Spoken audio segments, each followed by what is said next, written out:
And congratulations on your team's performance tonight. They gave us everything and more that we could ask for. We were very, very fortunate. I thought the question earlier about the difference, we were down 7, we ended up going up 3. And I thought we had a lineup in the game that played well together. In our first game, we did not share the ball at all. And we made a very strong emphasis to the guys to be far more patient tonight. We did not want to get into a running game with a team that basically plays 4 guards in their lineup and can get up and down the floor and penetrate and pitch and shoot threes.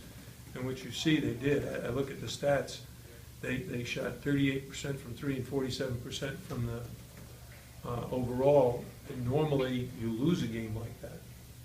But I thought we shared the ball well enough. We ended up with 12 assists and only 7 turnovers. And we worked the ball inside a lot more tonight and ended up getting to the foul line a lot more. Actually, we shot 31 free throws the last game too. But tonight we made our free throws and we just shared the ball better. Manu's steal was absolutely huge. I'm happy to hear that he said he planned that, you know, because if you just gamble on your own, you're taking a heck of a risk and taking a lot of responsibility on your shoulder. Had he missed that and they got an easy basket, I would have been ballistic. When you make a steal like that and you finish it with a layup, I think it gives you a lot of confidence that you're in tune to what's going on in the game. He anticipated that play, made the steal, made the bucket. I thought Gary's Adams finally made a field goal in the overtime. It ended up being a 3-point play. We ran the play for him. He turned and faced and drove on the guy, got up in the air, drew the foul, and banked it off the glass. And we've been trying to get him going that way. Sometimes you have to make some easy shots to start to relax and feel comfortable, and then the next shot he hit was a foul line jumper, moving a little further out. And I'm thinking the next game, if we can get him some easy baskets early, maybe he'll start burying threes because he's a very good 3-point shooter. I was very, very pleased with the lift we got from James Kelly, someone who didn't play hardly at all, ends up with double-figure points, 10 points and 2 rebounds in 20 minutes, which is by far the most he's played in anything. He was not with us for the scrimmage game we had. He had wisdom teeth removed and he was out for a week. And that put him behind a little bit, and then he didn't get much playing time in the first game. So I wanted to give him a little longer look, and he really produced. So overall, would you say you saw improvement then from the first game to this one? Well, you know, I thought we beat a team that was actually better than the first team we played. And our defense, we've got a lot of holes in it. And we're working on trying to teach these young guys and inexperienced guys, you know, like Tanya, he ends up picking up fouls like right away on offense, moving screens. And he can't do that to us. Is that why you took him out for a while?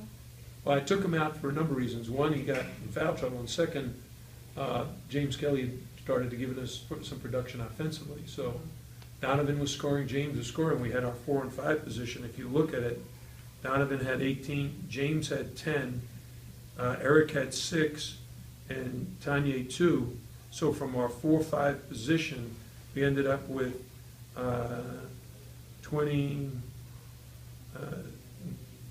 36 points. I take that every single night. Ryan mentioned the defense, obviously, but was that something that you really start hammering into them? Because, you know, why don't they start out the game that way, I guess? Well, honestly, our matchups are not as good.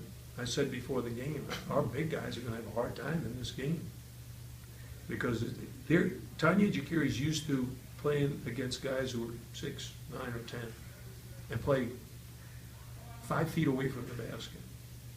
Tonight, he's on the perimeter the whole time, guarding the guy who's setting ball screens, and he's having to switch onto or help on a guy who's great off the bounce.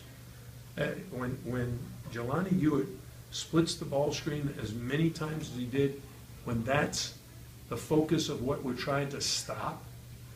No, it's one thing if you're telling you guys, hey, don't worry about him splitting the ball screen. That was all we talked about, and he still was able to do it, and we still couldn't correct it during the game. And what we'll do tomorrow is we'll watch that over and over again till the guys see it, because we did do it right during the run. During the time when we were down 7 in the first half, we made the adjustment then, and when we did it correctly, he wasn't able to split.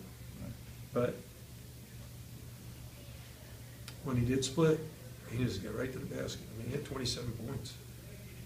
Of course, what was the free throw shooting in the first half, 16 of 18. Without those, it would have been an even bigger deficit. Yeah, you're right about that. Coach, at times it seemed like the play got a little erratic on offense, and the guys were moving around a little too quick. I know you signaled to them multiple times to kind of slow it down. You feel like the offense was better tonight when you guys were running your half-court sets? Oh, 10 times better. I mean, it still has we only shot 39%, 28% from three. It's not like we had a great night offensively. All right. But the other day, I asked the players after the game on, let's see, Friday. we played Friday, so I asked them on Saturday, in a normal possession, how many passes should we make?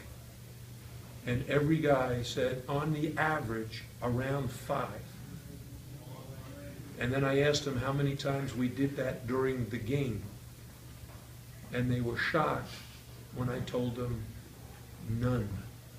We didn't have a single possession where we threw 5 passes, when the Okay. players themselves thought the average should be 5. So there's going to be some where you have 3, 2, 1, but on the average you should have 5, meaning some possessions you're going to throw 6, 7, 8 passes.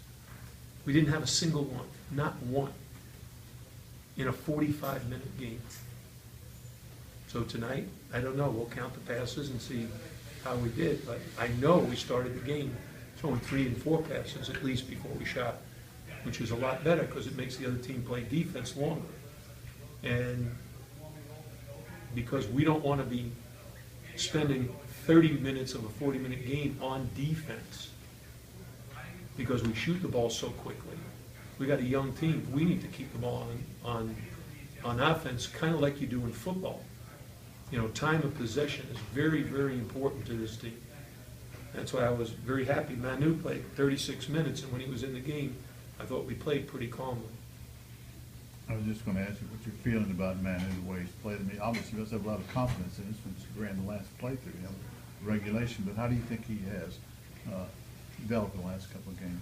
I know He's our only point guard. I know he's your only point guard. You don't have a lot of choices. We don't have a lot of options. No, I don't mean that. I just mean, how do you think he's handled the responsibility? No, I think he's learning. You know, early in practice, we could see he's a very conservative young man. He would go practices without taking a shot. And we do the 5 minutes of threes, and he'd make a ton, and I'd say to him, why don't you look for a 3? He said, I'm a pass first point guard. Well, we're going to need some scoring from every position. And because you can make shots, we want to stretch the defense out so our big guys have a little more room.